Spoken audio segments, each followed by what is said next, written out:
Developed by the awesome guys at Nalua Studio, a recently formed studio that has some of the best artists and developers in its ranks, Vengeance Hunters is the first beaten up for the Neo Geo in almost 25 years. Despite being made for the Neo Geo, the game will also get a version for modern consoles and Steam, which is a relief for those like me who don't own a Neo Geo. I mean, I'm waiting to play Papillon up to this day, but I digress. In the video today, we will check if this old machine still can bear fruits, or if this is all just a nostalgia trip without much substance. But before all that, hi, I am Savino, and welcome to the Flying Kick channel. If you are familiar with Neo Geo beat'em ups, you know that story isn't really the focus of these games. I mean, even games like Sengoku, which had a more complex story than your typical beat'em up from the era, had no more than a few cutscenes between levels with the same sentences in all of them. In Vengeance Hunters, things are a little bit different. Here your first impression will be of a regular revenge story where the main characters have to avenge something, but as you play, you will notice there's way more to it. I won't spoil anything here, but suffice it to say that the story will change a little bit for each one of the main characters. Each one of them has exclusive intros, cutscenes between levels, endings. It's pretty amazing to see that in a game for the Neo Geo. I mean, it's refreshing to see that in general, but for a Neo Geo game, it's astounding.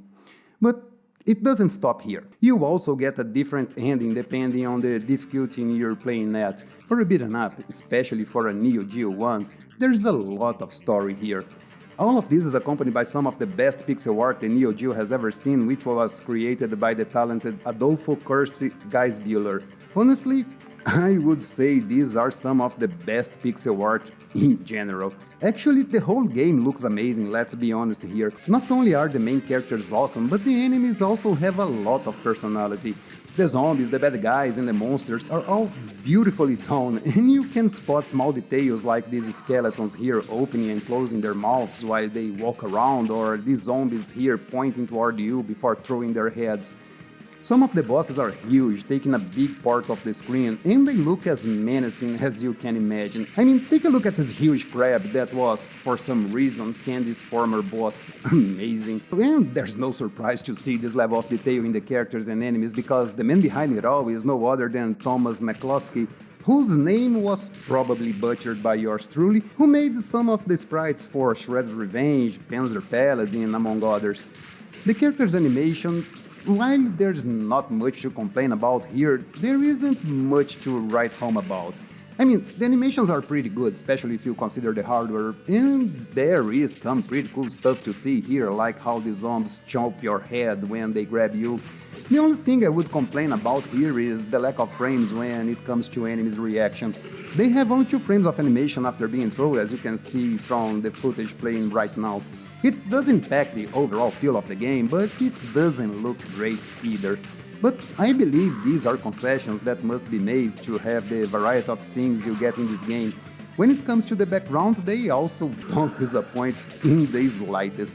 I think these are probably some of the best backgrounds to grace a Neo Geo beat'em up. I love how they feel alive and filled with movement.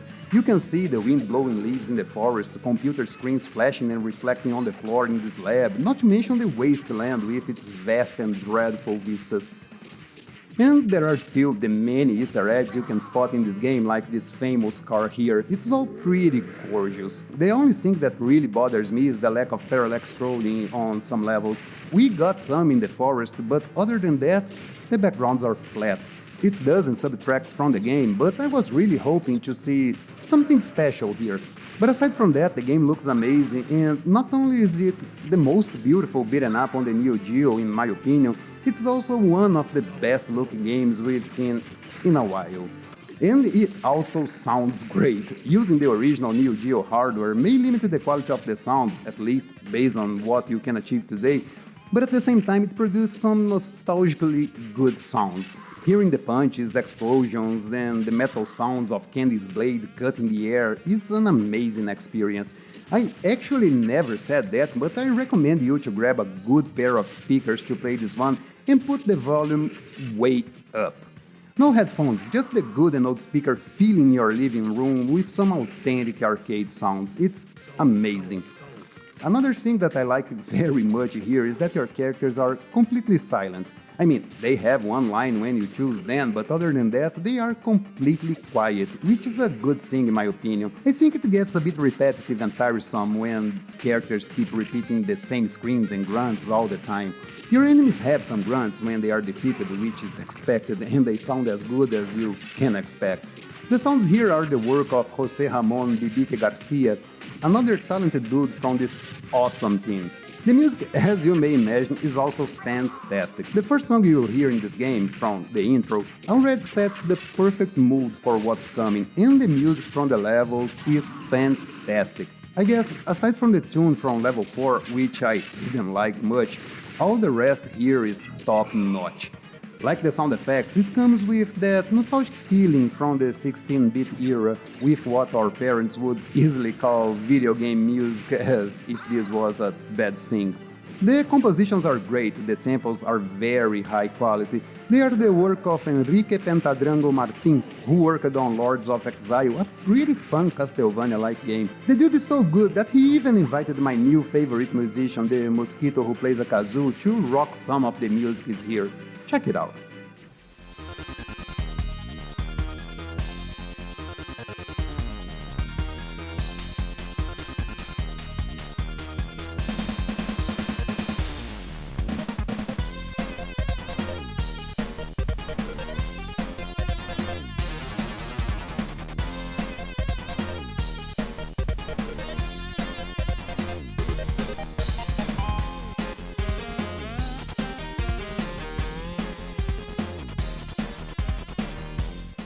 Now, when it comes to gameplay, the game is exactly what you hoped to find at the arcades back in the day. A truly old-school beat-em up that will not hold your hand. I mean, it wasn't designed to eat up all your quarters, but quite. Here, you have 3 characters to play, Candy, Looney, and Golem, which we will discuss shortly. And you have to beat 5 levels with 2 or 3 areas each, and a huge big boss at the end of each one. The game also has 3 fun minigames that honestly are way more fun than I was expecting. I usually don't like spending time breaking a car or a bunch of barrels for points, but here these minigames are small bits of classic genres, and they work wonderfully. They are short and not very challenging, and can score you some extra lives, which is always a plus. Talking about extra lives, you can score a few of them in the many secret areas scattered around the game. This is something that put a smile on my face when I found out. It was a really nice touch that made me scout all the scenes up and down looking for the next secret and that sweet 1-up icon. Despite having only 5 levels, Vengeance Hunters isn't a short game. It will take you a little more than an hour to beat, discounting the cutscenes, but this is considering you were playing on normal and you were going for 1cc here. The hardest difficulty can take a little more than that thanks to more resilient enemies. To keep the arcade feel in check, the developers decide to limit the number of continues. I know some people may find this off-putting because nowadays we are used to infinite credits on emulators or infinite continues and save states in modern games, but believe me when I say that the amount of credits you have is enough to beat the game if you manage your expectations accordingly. I mean, on easy you get 6 continues, and while I didn't play on easy, I'm sure enough that anyone can beat this game without a problem with this amount of credits. Normal will give you 3 credits, again, enough to beat the game if that's the challenge you are used to, and hard will give you only 1. Which, if you're looking for a challenge to test your skills, here it is. Another cool thing in Vengeance Hunters is how player-friendly everything is. The gameplay designer Michael America Monaghan designed the combat in a way where you can be a newcomer to the genre or a seasoned player and still find the exact challenge to meet your skills here. If all you like to do is frantically mash buttons like there's no tomorrow, the game will wallow it. If you play on the right difficulty, that is. But if your thing is to combo your way up to the top, jumping and juggling enemies around, the game will reward you with some of the most refined mechanics I have seen in a while. I mean, there's nothing you can't do here. As I said previously, you have 3 characters to choose from, and they couldn't be more different from each other. You have Candy, which is the fastest and the weakest character in the game, but also the only one capable of dodging, and the character with the most airtime in the game. Golem is the grappler, but curiously not the slowest in the bunch. He is pretty strong and is the only one who can grab enemies in the game, so if this is something you need for your crowd control, he is the one to choose. And finally we have Looney, which is the slowest of the bunch and the only one with a projectile attack that is a great mechanic to keep your enemies at bay or juggle them around. All of them have 2 attacks, weak and strong, a special move, which is the dodge from Candy or the missile from Looney, and a jump. You can run by tapping twice on the directional and attack enemies while doing it. And finally, you have a desperation move, which will take a bit of your health as usual, but here you have the chance to recover it. As you can see, your bar gets gray instead of red, and if you don't get hit, you can recover what was spent by hitting your enemies. It's pretty similar to what they did in Streets of Rage 4, and this is something that I like very much, even more than the special bar, since the risk-reward mechanics that it creates are way more interesting. You also have some combos that you can perform by pressing the attacks in a certain order. The commands are pretty straightforward and you can check all of them in this nice and convenient list on the pause menu. The combos are pretty fun to pull and you can do a lot of them, but you don't need them to beat the game. The greatest thing in Vengeance Hunters is its free-form combat. Here, mixing your various attacks can lead you to some extensive combos in a way that I haven't seen in a while. You can keep your enemies in the air as long as you wish, since they don't fall down to the ground when they are dead, so you can continue your combo and take other enemies together in the process. It's a very fun and rewarding combat that stimulates experimentation. There's no weapon to pick up in the game, but you can find some small drones that will help you on your way, and you can find 3 types of them: a flamethrower, a missile launcher, and a machine gun. And since they are mapped to your special move, you can add them to your combos to make things even more interesting and deadly. Sure, not everything is perfect here. Being made primarily for the Neo Geo means the game has its limits. There's only one mode, the story mode, and not much else aside from a couple of game modifiers that you can unlock after meeting some conditions in game, but nothing crazy. There's also a huge spike in difficulty when you get to level 4, which was a bit surprising. From what I can tell, the game expects that you are used to the many mechanics by then and really crank up the difficulty. It's nothing crazy really, I played harder games before, but the difference from level 3 to level 4 is too big to go unnoticed. And there's also the price. The game will be sold for $20, and while I think it's an awesome game, easily the best we got in a long while, the price is a bit salty for the contents it holds. Sure, you have different endings for every character and different endings depending on the difficulty you're playing, but aside from that, there's not much else to do after you beat the game, not even an online leaderboard to share your high scores.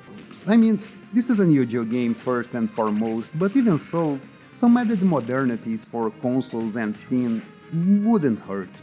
Overall, Vengeance Hunter is a game that I highly recommend to everyone.